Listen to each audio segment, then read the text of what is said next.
Good morning, good afternoon, and good evening, whenever or wherever you're watching or listening. This is the Awesemo NHL DFS Strategy Show, and I am your host, Michael Clifford, aka Slim Cliffy. Joining me for the next hour as we figure out how in the hell Brock Nelson scored 4 goals last night, our single entry assassin, Mr. Joshua Harris. Josh, how you doing today, bud? A broken clock is right twice a day. A blind squirrel finds a nut from time to time. And here we are, a couple 4-goal games last night. And one of them was a 50% owned player. So it was an early night at the office for me. I faded Boston 1, hoping they'd bust against the hapless Wangs. And that didn't happen. So closed the laptop. But I heard you had a very good night. Yeah, I did have my first pretty good night of the season, went a little over 4x, finished top 5 in the 20 max. 6 points out of first place, and I had 3.5 combined points from my 2 punts. So if both those punts each get an assist, then I'm in first place. And we talked, I think it was just yesterday, we talked about razor thin margins at the top of the leaderboard. Like I finished 5th in the 20 max. Hayden Fleury had 2 block shots. If he gets a 3rd block shot, I had 4.6 points and I'm in 2nd. So that, 1 block shot is $1,000 difference or something like that for me, right? 1 block shot at the end of the last game. So I'm happy with last night, and I'm pleased with my results so far this season. I'm still technically down on the season, but I know where my lineups have been, and I've been back testing my projections for season long fantasy, so I know those have been good. And so, yeah, I think it was just one of those nights where, I think things are starting to come around, and it's like we preached it yesterday. As long as you're not going to win every day, you're not going to win every week. As long as you have a process where you think you're getting close, like we talked about 1% lineups, as long as you're cranking out 1% lineups at least 1% of the time, you should be able to get yourself into the money. It could take a week, it could take a month, it could take 3 months. You'll just get there eventually. But yeah, another thing I want to talk about last night's slate, and it's the one thing that helped me a lot. The last Boston slate, we talked about Bergeron, Marchand, and Pasternak. And I said something that I do sometimes is I leave Pasternak off and go with that Bergeron, Marchand 2-man, because they're the guys that play shorthanded together. And, once in a while you can get a shorthanded goal. Now, obviously, that's not why they succeeded last night, but it's why I succeeded last night, because I left Pasternak off. I put Ovechkin on. And, that 30-point difference or whatever it was a big difference for me. So I know quite often we talk about the way you can get unique is just going with that full 3-man stack. But I also think, last night, like you said, they were super, super chalky. So I think that was one of the situations where maybe it's smarter to not go with a full stack and try to, figure out something different like Bergeron, Marchand, and Taylor Hall or something like that. What do you think about that? Yeah, I mean, obviously it's results oriented. Me talking about it now, leaving Pasternak off. Most people leave Marchand off, but yeah, I'm just talking about when they're super high owned. I'm not talking about when they're 5 or 10%. I'm talking 25, 30% like last night. Yeah, I mean, especially on a night like last night, there was so much value. Like Seattle was 10K. Both Seattle lines were 10K. There was other really cheap lines. So full stacking Boston 1 wasn't going to be unique. I think what you did was correct. Or another thing you could have done was add in 1 or 2 more Boston players and have, add in a Craig Smith and a Taylor Hall, not onslaught per se, but have a 4 or 5-man Boston stack just to add in the extra player to get, a bit different. But when there's so much cheap value and you have a line coming in so chalky, I think, leaving off someone and putting in another stud like Ovechkin is a pretty good strategy. Yeah, that's something that I've found myself doing is when I have, we're gonna have a super chalky line a little bit that we're going to talk about a little bit later. And when we get those super chalky lines, sometimes I just really like to, mix and match, go 2 out of 3 or something like that. I found things like that have helped me. Islanders went into Montreal and just beat the brakes off the Habs. We were talking about yesterday how maybe the Islanders had 4 or 5 days off. Maybe the long layoff might hurt them. It didn't really look like it hurt them. And I think the thing to mention is that they have changed up their lines, right? Kyle Palmieri, second line, Josh Bailey, top line. What do you think about those lines? What do you think about the Islanders? Do you think they're not as bad as they showed in the first 5 or 6 games of the season. No, and that second line is going to be the line going forward. I mean, I'm not a big Josh Bailey guy. I kind of like Kyle Palmieri more on that second line. They're kind of interchangeable. They're similar style play. That top line with Josh Bailey's, not something I'm going to look to. That top line really hurts without Eberle. Like Eberle was a huge play driver for them. Barzal can create, but Andres Lee is kind of the go to the net front, gets the greasy goals. Josh Bailey there, that line just like lacking an actual like really good shooter and playmaker. So that second line, Brock Nelson, Anthony Beauvillier, they're good two-way players. You add Palmieri in there, that's going to be the line going forward. At home, they do usually get the top competition, but on the road, you saw they got some pretty good matchups, and they took advantage of it, clearly. Brock Nelson, that line was 1%, which in hindsight, we're dumb for, that's what the ownership had them at. I guess, that's just results oriented saying we're dumb, but I was thinking about that bit last night, like why I didn't have any Islanders too. And like the way it worked out, I was just using a lot of expensive lines. Right. And, if I did Bergeron, Marchand, leave Pasternak off and put, Nelson and Beauvillier, then that could have worked out, but you couldn't just, you could 3-man Boston and Islanders too, but you were double punting defensemen with a 7K goalie. Yeah, so they were kind of pricey on the road. That's what kept me away from it. It's like 16K or something like that. Yeah. So while the results were there, I hate saying the term process over results because like it is the most misleading thing. Like you want money as a result. Like, the process maybe was good there because they were kind of coming off a 5-day break, but they broke the slate at 1% along with Boston. But tonight's a new night. We're gonna lock in. We're gonna hate on some players, and they'll break the slate. So exactly, we're gonna trash talk somebody, and they're posting 2 goals tonight. That's just automatically how it happens. Is there anything else that kind of stuck out to you last night? One thing I want to mention is Seattle. Actually, that's the last thing I want to talk about. I think one thing I've mentioned a couple of times in my Power Plays article, we have a free Power Plays article for NHL that goes up most days on the site. I write them 2 or 3 days a week. Jeff Botts does a couple days a week. Josh does a day or two. One thing I talked about was I thought Seattle got off to a bad start this season, a lot because of their schedule, right? Their first 5 games were all on the road in 3 different time zones in the span of 8 days. So 5 games in 8 days on the road in 3 time zones. That is a brutal schedule. Look at their numbers since they've returned home. They've been pretty good. Like not super elite offensively. I don't think we expected that, but way better defensively and maybe like a top 10 possession team. So I don't know. Have you seen, I know Seattle games are pretty late for us. I don't know if you watched a lot of them. Have you noticed anything different about them or how they're using their players or anything like that since they've returned home? Yeah. Starting on the East Coast on the road for an expansion team is tough anyway, but they also got Yanni Gourde back, and he is a great player. He doesn't have great name value. He was on the Tampa Bay 3rd line last year, but he really is a top 6 center. He's a great player. He plays big minutes for them. He's a good 2-way player.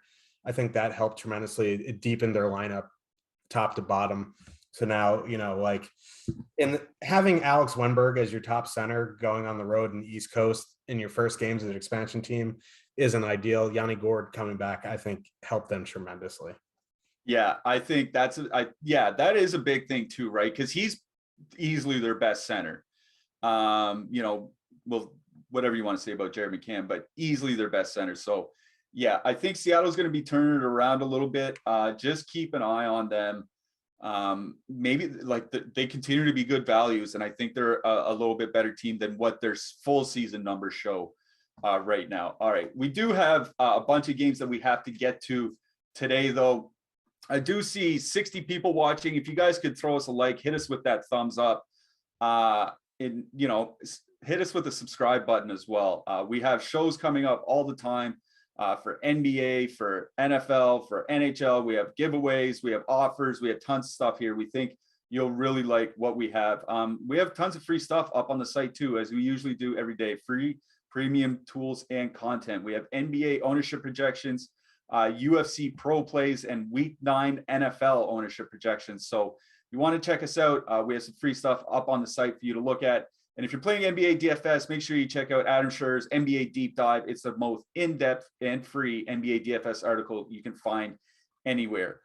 Before we go too much further, just want to jump into our YouTube chat. Seeing some pretty good news. Hey, from Stuart Palmer. Hey guys, thanks for the great content. I've had some success in single entries, but started experimenting with multiple lineups very recently. Took down the quarter jukebox in dime time last night. So attaboy, Stuart, congrats. Jumping from single entry to multi-entry is not easy. There can be some stumbles, especially when it comes to like fixing your lineups late at night when there's line changes and stuff like that. So good on you, Stuart. Let's hope we can keep that train rolling. Let's hope we can keep you winning a little bit of money. I see Chris Davis says Boston Islanders took down the $12 3 max on FanDuel. I had Boston, Seattle with Burns and Letang, managed to take down third. A third, still not bad. That is a winning night.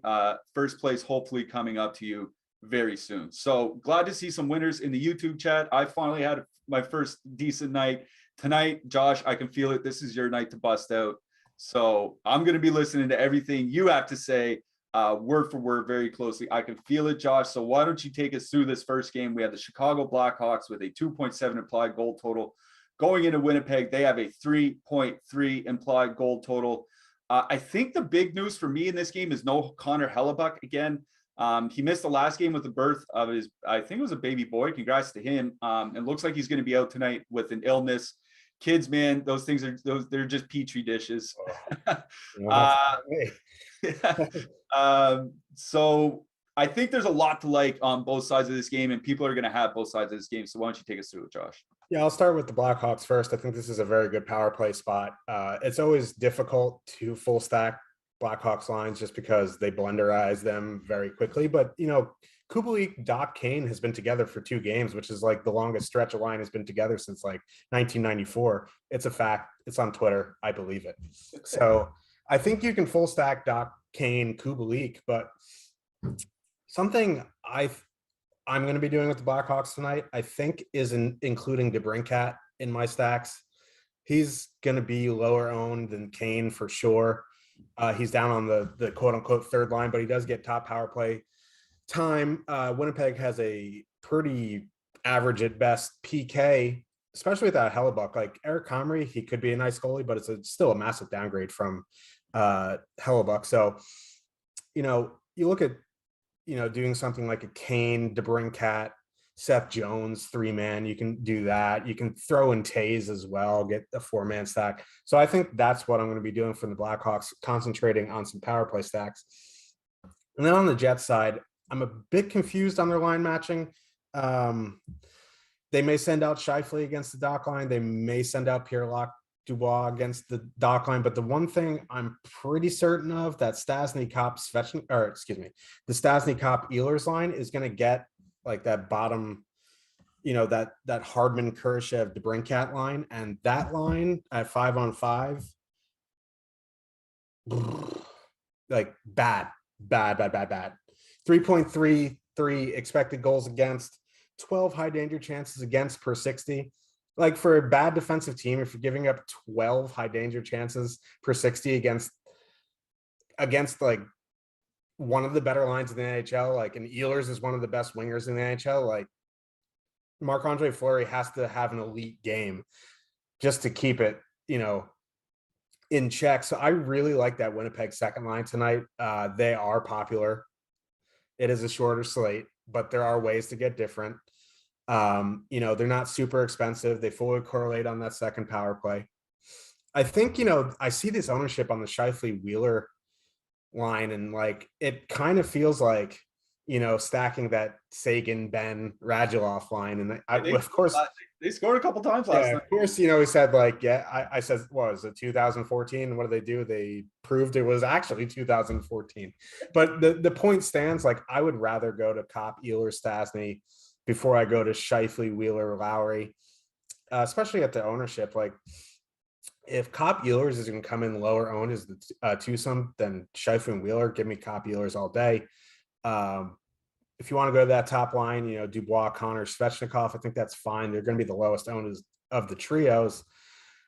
The thing is, like, their power play correlation isn't great. So if you want to include, you want to do like a power play stack, Scheifele, Wheeler, Dubois, I think that's fine. And if you want to go to that second power play unit and do like a Cop, Ehlers, Connor instead of Stasny, I think that's fine as well. So like, I like the Winnipeg 2. I like Chicago 1, but for the most part on both sides, I'm going to be looking to power play stack. Okay. I want to talk about Winnipeg first here. The guy I want to talk about is Kyle Connor. I wrote about him yesterday. I wrote about season-long fantasy hockey as well. I wrote about him yesterday.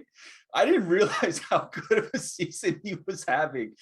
14 points in 9 games, averaging over 4 shots a game. Now, obviously, he's not going to post like 130 points this year or something like that. Yeah, he might. You never know. No, he's not. But it's the shot rate that intrigues me, right? Because he wasn't a guy that typically had a super high shot rate, not per minute. Per game, it was decent, but it was typically because he was playing like 19, 20, 21 minutes. That's why he was getting to 3 shots a game. But his shot rate increased last year from the year before, and it has increased this year from last year as well. He's only 25 years old. So that, that a guy would add, even more offense, an elite offensive player would add even more offensive dimensions to his game at the age of 23, 24, 25. That's not surprising to me. So like, if Kyle Connor is actually now a huge volume shooter per minute, as well as playing 21 minutes a night, like, I have a really hard time getting away from that Svechnikov, Dubois, Connor line. They've been like, it is a small sample, but we're up to about 70 minutes now, which is, 7 games worth, give or take. 64 shot attempts per 60 minutes, 3.2 expected goals for per 60 minutes. Like, those are just really, really good numbers to me. And I don't see them getting any of that Taves line. And really, the Taves line is the only matchup I'm concerned about. Like, the Taves Carpenter Hagel line has actually been good defensively this year. It's just every other line for Chicago hasn't. So I don't think Connor, at home, I can't see them putting Kyle Connor and Evgeny Svechnikov, who was effectively like a waiver pickup, up against Jonathan Taves. I just don't see it. So I'm going to be in on Connor and Dubois tonight. I know their prices are expensive, but I think it's a fantastic 5-on-5 matchup, and they've been really good at 5-on-5 this year. And they're coming in so much further lower owned than the rest of, that Winnipeg. And we don't have them as significantly different top 2 stack percentage. Like, they're coming in a third of the ownership as Scheifele and Wheeler, and we have them for identical top 2 stack percentage. Like, I know the price difference is why, but man, I'm just rather play Connor and Dubois. Like, I'm just like out on Scheifele and Wheeler at 15 to 20%. I'm passing. So Winnipeg 1. By Winnipeg 1, I mean Connor and Dubois and Svechnikov for me tonight. On the Chicago side, it's power play stacking. All about power play stacking for me in this game for Chicago. Winnipeg, I think it was like a hiccup for them last year. Last year, the penalty kill wasn't actually that bad, but they've had an atrocious penalty kill basically since Paul Maurice took over. It has been atrocious again this year, and they're top 10 by time shorthanded. Chicago, we talked about a couple days ago about them having a good power play, and they still do. Not great, but it's good enough. Taves, DeBrincat, Kane, Seth Jones, those are the Ryan Carpenter. Like, Ryan Carpenter and Taves, I think, makes a very fine 2-man here tonight because they're very cheap, should get some good power play opportunity against Winnipeg. And they're not coming in with very much ownership, under 5%. So on the Chicago side, if you're going to 2-man something, I would go Taves and Carpenter. If you're going to full stack something like 3 or 4-man, I would just power play stack like Taves, Kane, DeBrincat, Jones, and those guys.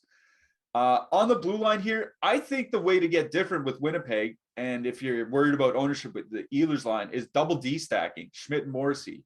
Small, short slate, 5 games, both on the same power play together. What do you think of that? Other than that, I'm probably just going to be, correlating with power plays. Yeah, I don't mind the double defenseman strategy there. I don't mind Brennan Dillon as a punt either. His price hasn't moved. He's still 2,700. Sees 20-ish minutes. He gets a ton of block shots. If you need a punt, I think that is perfectly fine. Wish Neil Pionk was on the top power play. But if you're using Winnipeg too, I think Pionk makes sense. If you're using, this Scheifele Wheeler, you can go Morrissey Schmidt. I think that's perfectly fine. Other than Seth Jones, I'm probably not looking to use Chicago defensemen, but if you need some block shots, Calvin DeHaan, Connor Murphy, aptly priced. In net, I know we like to say cheap goalies on the road getting volume, but is like Fleury going to get a ton of volume? Like Winnipeg's been shooting more. I will say that they've been shooting a little bit more since they reassembled different lines. But I don't know if I want to play him. What do you think?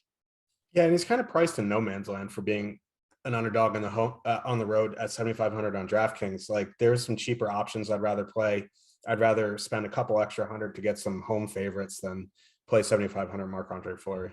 Yeah, I was just checking our stats at Awesemo. We have him projected for the third fewest saves and for the most goals against. That sounds like the absolute worst combination possible for a DFS goalie. So maybe we're not playing Marc-Andre Fleury tonight.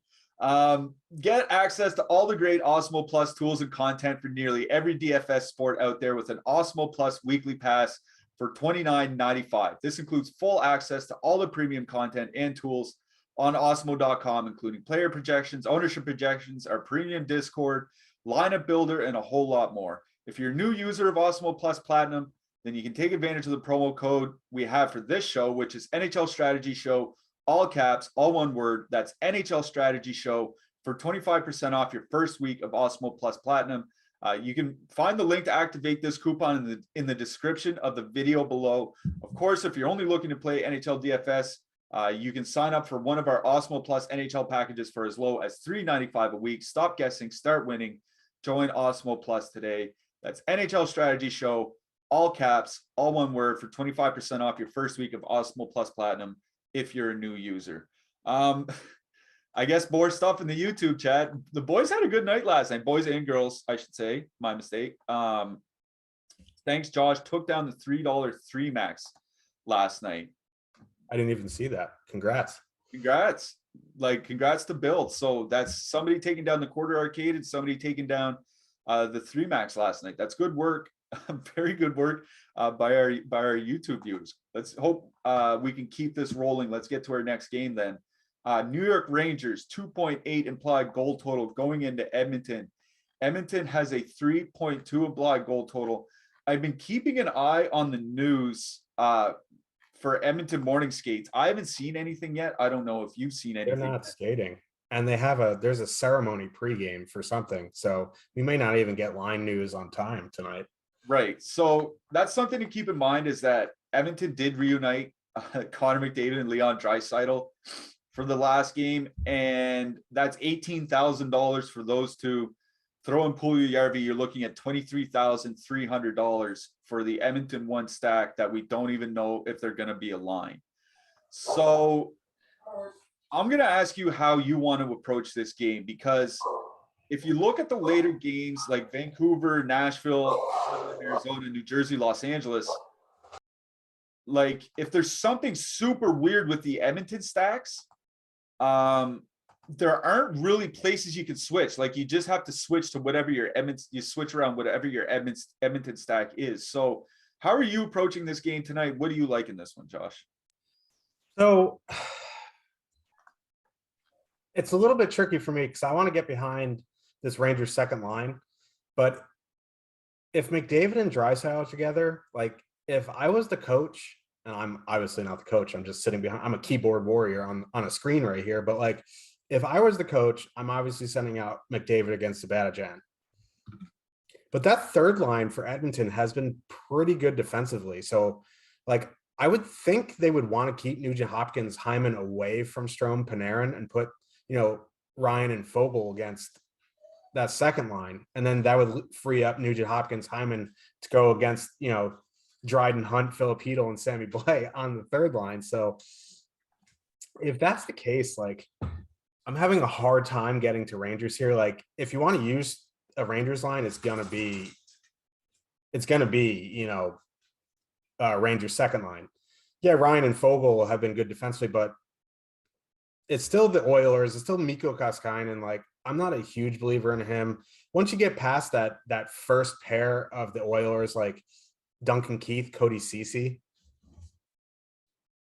Chris Russell, Tyson Barrie, like not very good defensively. So why like if they do get Ryan Fogel, they're not going to be seeing Nurse and Bouchard. So like those pairings are just not great. So I think you can use some Rangers second line here tonight. I would be a bit weary using Zibanejad at 12% against McDavid, Draisaitl. Like they're just going to drive play. Like Zibanejad line has not been great 5-on-5. McDavid is just going to drive play there. So for Rangers, it's either going to be, you know, that second line or some form of power play stack. On the Edmonton side, like people just on a short slate, people just play Draisaitl and McDavid together anyway. That's true. The problem is if you're locking in Draisaitl with McDavid, that's 17,000 for two players in two center positions. And if Draisaitl ends up being on the second line, like he could just bust not being with McDavid. Like McDavid has had quote unquote bad games the past two games where he had like multiple points in each. So like I worry a little bit about Edmonton. If we get some news now, that'd be great. If we get news closer to lock, I think there can be some advantages there as well. But for me, you know, I think like I said it in Discord, for me in GPPs tonight, I'm fading Edmonton. And that's just me personally just taking a stand. I think, you know, Edmonton's a great play tonight. Igor, you know, in net is a great goalie, but like after Adam Fox, like there's not much there defensively for the Rangers. So I think, you know, if Draisaitl's McDavid, I think that top line is great. I would be a bit, I don't know if I want to use Nugent Hopkins, Hyman, Yamamoto. Like that line just isn't great, doesn't have great power play correlation. If you want to do like a Draisaitl, like Nugent Hopkins a wing, that second line's three wings. So if you want to do Draisaitl, McDavid, Nugent Hopkins for some power play, I think that's fine. But I think for me, if Draisaitl's with McDavid, I'm going to stick to that top line, Draisaitl, McDavid, Puljujarvi, and just full stack there. Yeah, that's kind of where I'm leaning with Edmonton too, but I'm also kind of leaning.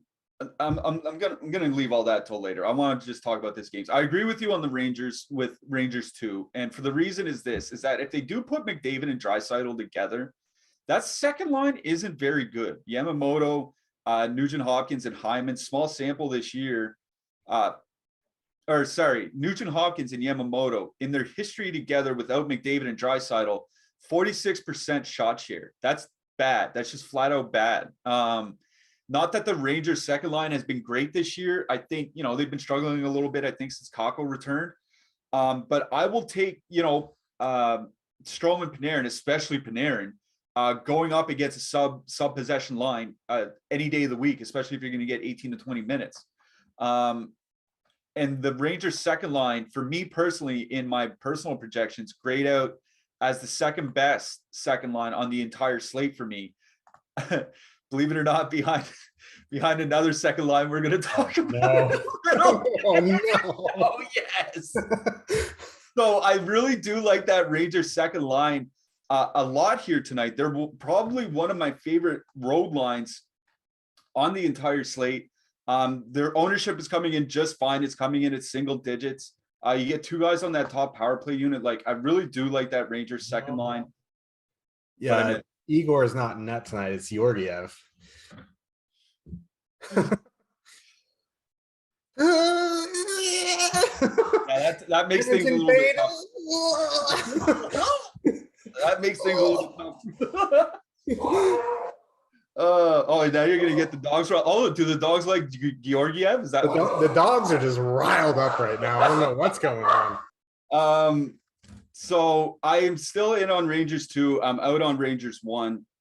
On the Edmonton side, like Shesterkin would have been one of the big reasons that I wouldn't want to play Edmonton tonight. Now if you're not playing Edmonton, it's just flat out you're just not playing Edmonton. There's, you know what I mean? Like there's nothing you can look at to say as a reason to fade Edmonton. The only reason to really fade Edmonton was really playing against Shesterkin, and now that Shesterkin is sitting, it's a tough scene here. So I'm just straight up changing my opinion in the last 30 seconds. I'm going to be in on Edmonton 1 here tonight. but I agree with you. The way I would stack it is to add in Puljujarvi because he's just not going to get any ownership. Like Edmonton, like I said, Draisaitl and McDavid are just flat out too expensive to have those guys or to have Puljujarvi in with them, right? So I think this is a situation we're leaving Puljujarvi in a high owned situation makes a ton of sense. So that's where I'm at. Rangers 2, Edmonton 1, obviously. On the blue line, I saw like Darnell Nurse's price has come down a little bit. 5,700, very reasonable. Evan Bouchard all the way up to 5,100. Like I get it, but it feels steep, man. What do you think here? Yeah, I'd rather find the 600 for Nurse over Bouchard. Rangers side, Trouba's in no man's land of 5,200. Adam Fox, 6,800 is a bit priced out for me unless, your power play stacking. I'm probably in on Nurse, but anything else in this game, I'm probably looking elsewhere. Yeah, okay, that makes sense. I know you just said like you're not huge on Koskinen. I said I'm not big on Georgiev. I don't think I was thinking about playing Shesterkin, honestly. Like Georgiev, I'm not, and I'm not playing AK Koskinen. What do you think? Yeah, I'm out on the goalies. Yeah, fair enough. Changes my tune. I'm gonna have to go back into the think tank after this show in my lineup because I already said it before the show, and I had no Edmonton, but this changes some things. Yeah, that does change some things. One thing that hasn't changed is our partnership with Yahoo Fantasy. We have partnered with Yahoo Fantasy this NHL season to bring you some great offers. Check out our exclusive limited time offer, which gets you 1 free month of Awesemo Plus Platinum. To qualify, you need to be new to Yahoo. Sign up for an account via the link below, deposit and play. That's it. Yahoo will send us your name after you play in your first paid contest, and we will reach out via email with your coupon. If you need immediate access, email support@awesemo.com and we'll get you set up. You can also claim a free $10 below, which can be used to enter any Yahoo contest. Make sure to use our DFS tools and projections designed specifically for Yahoo to give yourself the best shot at winning big. So if you want to try out maybe a site where you don't have sharks and you don't have 15-16% management fees and all that, first time Yahoo user, definitely a great deal here from our sponsor, Yahoo Fantasy. You get a free month of Awesemo Plus Platinum. If you want to check out what we have on the site before spending any of your money, like I mentioned earlier, we have free premium tools and content up. We have Week 9 NFL ownership projections. We have NBA ownership projections, and we have UFC pro plays all up on the site for you guys to check out. So do check out Yahoo if you want to dip your toes into DFS without jumping into the big prize pools and the big shark pools over on DraftKings and FanDuel. All right, moving along. Our next game, Nashville, 2.7 implied goal total. Going into Vancouver, the Canucks have a 2.8 implied goal total. Philip Forsberg missed Nashville's last game. I think they said he's week to week. He's week to week. Yeah, so he's not going to be back for this one. Luke Cunnin moved to the top line in his place. I think there's stuff on both sides to like here. Jake was touting Nashville 3 in the Discord earlier. I know it's Friday, but come on, buddy. It's not 5:00 yet. So what do you like out of this game, Josh? Yeah, I mean, Nashville 3, sure. If you're playing 150, you got to play everybody. You can't lose. No, but like for real, I'll start with the Canucks. Actually, let me start with Sergachev. Got a 2-game suspension. Absolute witch hunt. NHL's out to get him for his hit on Marner. He's the woke mob's after him. We're going to start a GoFundMe to get him out of it. But that's an Aaron Rodgers joke, but don't kill me. I like Vancouver 1, and so does everyone else. 23-24%. They're probably going to get the Tolvanen, Rocco Grimaldi, Johansson line. Tolvanen and Grimaldi have pretty decent defensive numbers together, and Ryjo being there, that line's okay, but they're going to avoid Yossi for the most part. And after Yossi, it just kind of falls off. Of course, here we are liking stuff on both sides in the 5.5 total game. But so now that you said it falls off after Yossi, which Nashville defenseman is getting the combo meal tonight? Mark Burrow. No. Yeah, the Burrow cop get 5 shots. Burrow cop getting the combo meal. But I do like that Vancouver top line. Hello, Darkus, my old friend. We're going back to the Canucks tonight. I don't know. They're just really cheap. I think that's what's driving me to them. They're fully correlated on the power play. The most expensive player in that line is Pedersen at 5,800. They're very easy to get in. So yeah, and they're going to avoid, Granlund, Duchesne, which is, they've had very good numbers this year. The Horvat line is going to get them. Horvat and Hoglander, Pearson fully correlate on the second power play. Horvat and Hoglander together, like Hoglander moving up into the top six over Vasily Podkolzin is preferable to me. Like I like Hoglander, shoots the puck a bunch. So if you want to get a little lower owned on Vancouver, I don't mind Horvat, Hoglander. On the Nashville side, I actually I think I'm going to power play stack here. I'll probably go like Duchesne, Granlund, Tolvanen. I have issues putting in 5,900 Ryan Johansson, but that's maybe, a bad bias that I need to get over, but 5,900 seems like ludicrous for him. So I'll probably, have be some Nashville one, but more likely some Nashville power play stacks. And I'm in on the top six on Vancouver.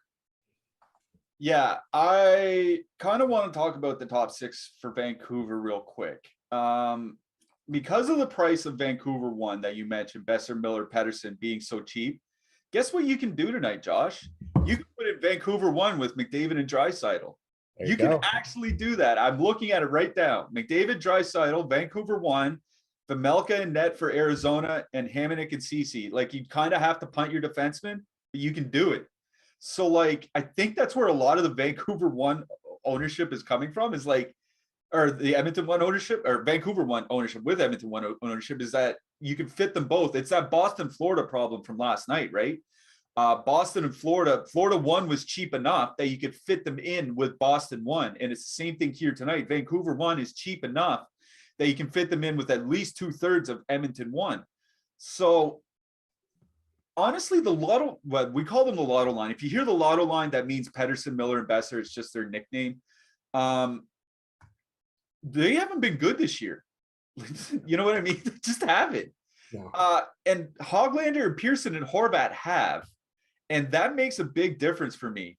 Hoglander and Horvat last year, 2.5 last year and this year, 2.5 expected goals for per 60, 2.7 actual goals for per 60 minutes. We have them coming in, 6, 7, 8%. There's nothing I'm worried about in Nashville for matchups. Now that Forsberg is out, I know you say they get worse after Yossi, but even get the Yossi matchup doesn't scare me particularly. Definitely not on a 5-game slate. So I'm looking at Vancouver here, and I'm seeing all that ownership on Vancouver one, and I'm seeing that line's been pretty much break even possession wise this year, which is really, really bad for them. They're usually 55 to 60%, and they're under 50%.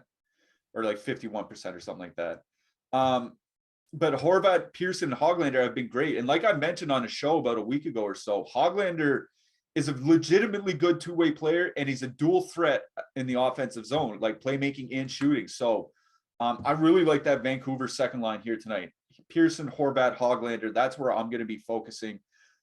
If they're going to come in under 10%, I can fit them with Edmonton one and not have to go with two $2,700 defensemen. I think that's probably what I'd rather do. So that's what I'm going to do here. On the Nashville side, I don't mind a two-man of Granlund, Duchesne, because believe it or not, Granlund and Duchesne had pretty good numbers together for their careers in Minnesota, in Nashville. And that's with or without Forsberg, with or without Arvidsson. Just those two playing together, they seem to have really good chemistry together. They're giving up a fair amount of shots. But I don't think that's a huge surprise, especially if you're missing your best winger. Nashville too, also giving up a huge amount of shots, not a huge surprise. So I don't mind a Granlund Duchesne two-man here, but I think I'm probably only going to play 1 to 3 lineups here tonight. So they're probably not going to find my way in 1 to 3. If I was playing 20, they would absolutely be in my 20 mix. So I do like Granlund Duchesne, but it's going to be more about Pearson and Horvat and Hoglander for me.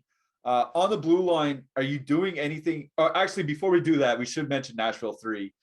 Jake talked about them in chat. They are a break-even line or above break-even line, 52%. And Tanner Jeannot is honestly shooting the lights out over the last couple of weeks. So I guess if you want a super deep punt, or not punt, but super deep two-man. The issue I have with Nashville 3 is like they're not much cheaper than Tays and Carpenter. And Tays and Carpenter get power play one time in a very good power play spot. That's probably, yeah, I'd rather play Taves and Carpenter. I agree with you there. So yeah, let's go with that. Let's go with Taves and Carpenter as our two-man instead here tonight. On the blue line, OEL to the top pair, and he's taking a lot more shot, or to the top pair, to the top PP, and he's taking a lot more shots, but he's obviously going to draw a ton of ownership here tonight. So what do you like for defensemen? Yeah, and I see we have a super chat from Matt Niehaus. Do you guys recommend playing all the Bo Horvat tonight? He didn't call him Bo Horvat, but yeah, we prefer him to that top lot of line just from ownership play, and him and Hoglander together have been. So on the blue line, I find Horvat's a decent one-off too. Like Vancouver can win this game 3-1, and Horvat's in on all 3 goals. Like that's easily something he can do. So yeah, don't mind Horvat as a one-off. Go ahead. Yeah, no, I mean, like we talk about, like I've talked about how, you know, one-offing a Matthews or McDavid, not a great strategy, because chances are when they go off at 40%, his line mates are coming with him. Horvat's one of those guys, like, do you really need Tanner Pearson to win a GPP if Horvat goes off? Questionable. And he's going to be way lower owned. So on the blue line, if you're using that lotto line, OEL definitely makes sense. You just got to be careful. You know, that 4-man is going to be very popular. You know, OEL 4,600, those guys super cheap. Like, it's going to be popular. Quinn Hughes is interesting on power play too with that second line. Like, full Vancouver too with Quinn Hughes, I would imagine as a 4-man is going to be fairly contrarian tonight in a decent spot. So I like that. Other than Yossi, who's very priced up at 7,800, there's nothing on the Nashville side. Yeah, I agree with that. All right. Awesemo Hall of Fame is where we like to celebrate all of our winners. It doesn't matter if you win $250K. It doesn't matter if you win $250. We love to celebrate our winners here. So if you want to get into the Awesemo Hall of Fame, this is how you do it. Download the Awesemo avatar from awesemo.com/avatar. Place in the top 3 of a contest with over 5,000 contestants, and then tweet the wins to the Awesemo Hoff account. That's Awesemo HOF on Twitter. You can win a free month of Awesemo Plus Platinum, but only 1 free month per year. You can see some of the winners that we've had so far this year. That's Stana with $100,000 takedown over on NBA. I noticed those NBA guys. It seems like somebody in NBA is winning 100K like every week. I don't like. Imagine if we could get those prize pools for hockey. What an awesome place this would be. But like I mentioned, you don't have to win 100K to get into the Awesemo Hall of Fame. If, like we mentioned earlier, we had somebody win the quarter arcade, if they had the Awesemo avatar and sent that into the Awesemo Hoff account, they get a free month of Awesemo Plus Platinum for winning the quarter arcade. Again, you don't have to win 6 figures here. We just like to celebrate everybody. So again, the Awesemo Hoff account is who you tweet at if you place in the top 3 of a contest with over 5,000 contestants. Just make sure you have your Awesemo avatar as your DraftKings or FanDuel avatar. All right, we got to move along to the next game. This main event of the evening, the heavyweight title bout of the night. Arizona Coyotes 2.4 implied goal total going into Anaheim. The Ducks have a 3.0 implied goal total. Now, I didn't see Ducks skate today. I didn't see a practice yesterday, and they have some sort of pregame ceremony tonight. And I think they're doing the ceremony and then warming up. So it seems unlikely we're going to get lines for this game. But personally, I'm not expecting Anaheim to change their lines. They're coming off a 4-0 win where they kept all their lines together. So I don't know why they would change anything. I'm assuming Getzlaf, Terry, Henrique, and so on down. So what do you like out of this game, Josh? Oh, this game, man. I can't believe this is a real game. And I can't believe the ownership on this Ducks top line, like 10% for Henrique, Getzlaf, Terry. Like, yeah, you know, Coyotes are bad, but like the Ducks aren't great either. Ducks have a 3 total at home, so I guess, that's fine. Like, the Getzlaff, Terry, Henrique line is probably going to get Hayton, Barrett, Hayton, Lawson, Krause, Keller top line. I can't believe that's the top line. And they're horrific defensively. So I guess I get it. 3.36 expected goals against per 60, 18 high danger chances against per 60, but like it's just hard to prioritize the Ducks top line here when they're more expensive than the Lotto line. You know what I mean? Like it's just madness. If they were coming in like 3-4%, I'd say, hey, yeah, sure. Let's try it. But like they're like, I can't believe this. I can't believe they're $100 cheaper than the Zibanejad line. Yeah. Like right. If it was a contrarian spot, I'd say, yeah, let's try it. But like 10%, like I know the Coyotes are terrible and it is what it is, but like if it's 10%, I'd rather go to the Lotto line. I'd rather go to Vancouver 2. I'd rather go to the Rangers second line. I'd rather go to some, Hawks. It's just hard for me to get behind anything in this game on the Ducks side, especially because like if they, for some reason, if they fall behind, the Ducks lines could go into a blunder. We don't have confirmation on anything. So it's just hard to, like, it always seems like the Ducks rotate out one of their top 6 wingers and just healthy scratch them for no reason. And it's just like the ever revolving door with them. We have no news on them. So Getzlaff, Terry, sure. 2-man, that's fine. Other than that, like a Zegras one-off, like it's just hard to full stack anything. The price is just not good. The ownership is way higher than I want on that top line. On the Arizona side, like that top line is fully correlated on the power play, but they just haven't been good. I don't think Gibson's in net. I saw people saying that Stolarz is confirmed. Yeah. Like that just adds a layer of funk to this game that we already didn't need. Like if Gibson was starting, like he would obviously be one of my favorite goalies on the night, but like Stolarz, like I think there is some stuff like Arizona top line, super cheap, fully correlated. If you're 1 to 3, not a consideration at all. But if you're into the 20 to 150, coming in at 4% with a fully correlated power play, even if you think they're bad, I think you can take a stab there.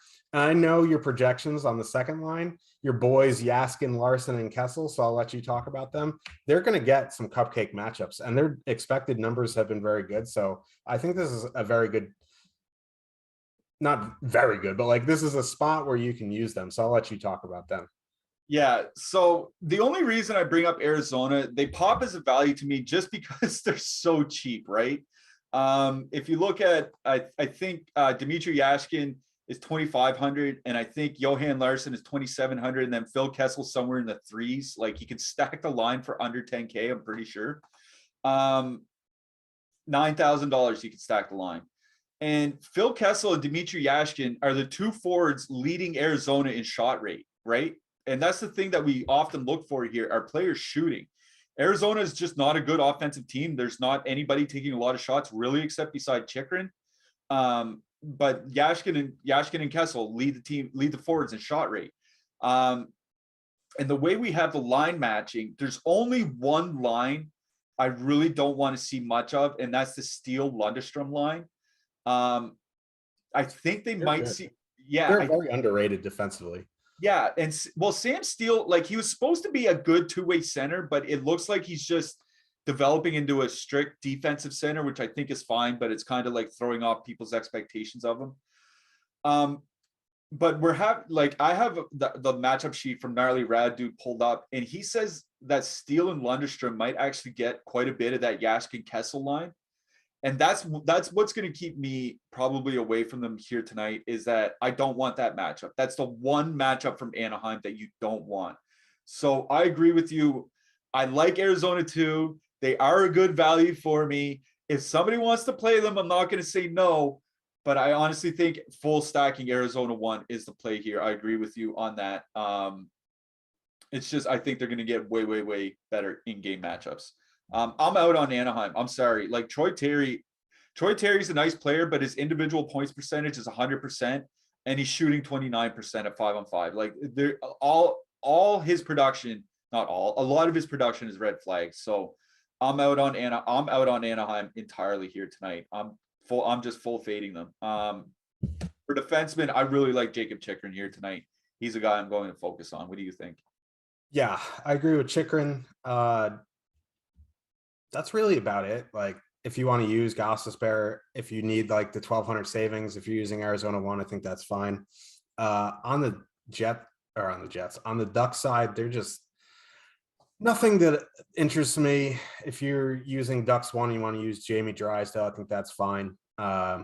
Contractual obligation to just say Dyson Mayo once a show. His AHL numbers are actually terrible, and he had that sequence last game where he blocked like 5 straight shots, but like his peripherals really aren't that good. Yeah, I'd rather just stick to Chikrin, or just dump all the way down to Victor Soderstrom at 2,500 for that PP2, if you want. All right, we only have a few minutes left before we get out of here. Before we do, if you guys could throw us a subscribe, it really helps us look good for our bosses. We're almost at 65,000 subscribers. Really helps these shows coming on a near daily basis. Click that notification button if you want to get an alert when we go live. And we have a bunch more shows coming up on Yahoo. Not only NHL, we'll be back tomorrow morning, but we have the Yahoo NFL Sunday Pick Show with Kaufman and Eric coming up after us. And then the Prize Picks College Football Show after that. And then we have NBA Deeper Dive with Laffy and Adam, followed by the Live Before Lock. So lots of NFL, college, and NBA content to have you covered coming up after us. Let's get to this last game. New Jersey, 2.7 implied goal total going into Los Angeles. Kings have a 2.8 implied goal total. The two big pieces of news here. One, Alexander Holtz is going to be in for New Jersey. He's probably their top prospect, and he's a guy I'm high on personally. And Dougie Hamilton's out. He's not playing tonight. Looks like PK Subban up to the top power play unit with Damon Severson and Ty Smith taking over duties on the second power play unit. So Alexander Holtz in. I didn't see New Jersey lines since we got on the air. Amanda Stein usually posts those. I haven't seen anything from her. So we don't know where he's going to slot in at 5-on-5. We do know Holtz is going to the top power play unit. My personal feeling is that Holtz goes to the third line, but that's a complete guess. And this is the last game of one of the last games of the night. So it's tough to say. I'm just going to say flat out, I like Los Angeles too. They're my favorite line in this game. They're high paced, generating a lot of offense. They came through for us a bit in their last game. I think they do it again tonight, and they'll do so getting the soft second and third line matchups from New Jersey. So I like Los Angeles too out of this game. What do you like, Josh? Yeah, I agree. And I saw something yesterday where Andre Athanasiou is going to be back as well, but he's probably not going to be in the top 6 unless he replaces Elias Anderson. But I would imagine he's going to slot in on the third or fourth line. Yeah. What was that? I was going to say that the only spot I think Athanasiou could go in the top 6 is an Anderson spot. They're not going to move anybody else. Probably not tonight, though. I would imagine he slots in on that third or fourth line tonight, at least to start. But yeah, I agree. LA too, very, very high paced. It's nice to see. Like Kempe, I follow 8,500 for the 2-man there. Kempe, coming off a shot bonus game where he scored a goal, still 3,500 on the top power play. I can get behind LA2 here for sure. That top line, if you want to use Kopitar, that's fine, but I'm out on them. On the Devils side, I agree with you that Holtz probably slides into Jimmy Vesey's spot on the third line. I'm just not super thrilled about this New Jersey spot, especially with Dougie out. Like, that's a big loss for them. I'm probably going to be underweight to the field on the Devils tonight. They're just, if you want to, there's just nothing that I want to full stack. There's not really much that I want to one off here. So I'm probably out on the Devils. Yeah, I mean, it's just tough. Like, if I knew Holtz was playing with Mercer, I'd just slam in Holtz and Mercer right away, but we just don't know. I mean, if you just want to leave Holtz as a 2,500 one-off, I think that's perfectly fine. It's just not, I don't know if I'm stacking New Jersey. Los Angeles too is where I'm at. Josh, I'm going to ask you for your goalies and your hat trick picks before we get out of here. I'm going to say my favorite goalie on the slate is UC Saros, assuming he starts. And my hat trick pick is Nikolai Ehlers. Who you got? Blackwood, if he starts, I do like, because I think he's going to see decent volume, especially with Dougie out. And my hat trick pick is going to be off the board, Niels Hoglander. Niels Hoglander. I like it. All right, we got Hoglander and Ehlers as your hat trick picks for tonight. That'll do it for Josh and I. For producer Mike, for Josh, for myself. Good luck tonight, everybody. We'll be back tomorrow morning, 9 Eastern, with the NHL Strategy Show. Can't wait.